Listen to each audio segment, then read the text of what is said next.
Scene one Kurukshetra में एक विशाल समरंगण में भीषण युद्ध चल रहा है।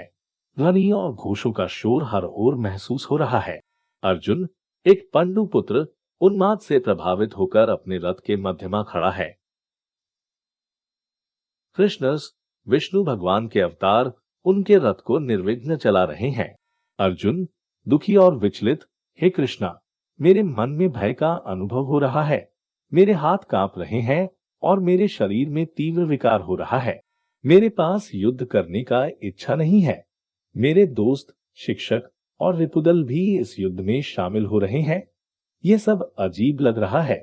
कृष्ण, शांत और गंभीर, अर्जुन, तू यह क्यों कह रहा है? तू इस युद्ध में क्यों नहीं लड़ना चाहता? अर्जुन, हे कृष्णा, यह युद्ध अत्याचार और हिंसा का स्थान है।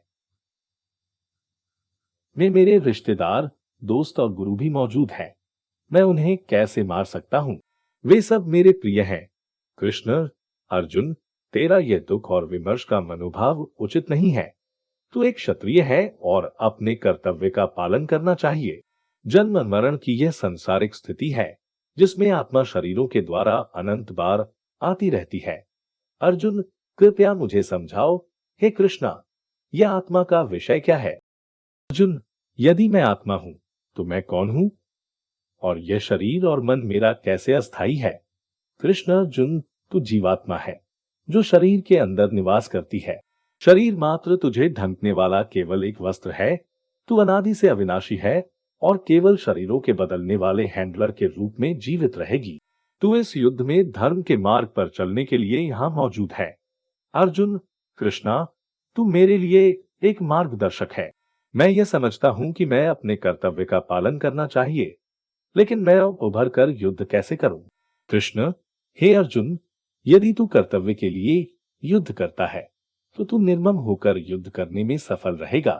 तू अपने आप से जीत के बाद भी ध्यान और समता को न खो देना। अर्जुन, धन्यवाद।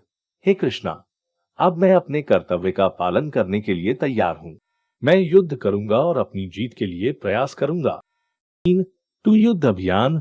अर्जुन अपने रथ पर उतरकर युद्ध के लिए तैयार होता है और कृष्ण उसे आशीर्वाद देते हैं। युद्ध की बजट चलती है और अर्जुन उसे सफलतापूर्वक विजयी होता है। अब यहाँ सीन बंद होती है। यह थी भगवद गीता के पहले भाग की कहानी। इसमें धर्म, आत्मा और कर्तव्य के महत्वपूर्ण विचार दिए गए हैं। आगे की कहानी में अर्जुन और कृष्ण की वार्ता जारी रहेगी और भगवद गीता के महत्वपूर्ण संदेश दिए जाएंगे।